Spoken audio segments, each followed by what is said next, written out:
FYN Jamal dipersoal lakukan persembahan. Atas pentas. Sebelum kita melangkah jauh, yang belum lagi subscriber, apa kata anda subscriber dan tekan butang loceng untuk notifikasi video selanjutnya?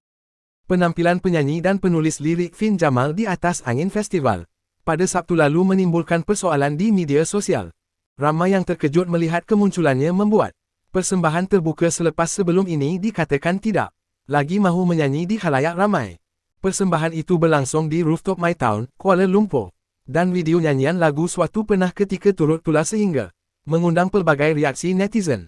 Apa sudah jadi Kokping? Panggilan Fin. Lama dia sembunyi untuk tidak buat persembahan. Ingat lagi dalam live orang minta dia nyanyi terbang tunduk pun dia tak nak.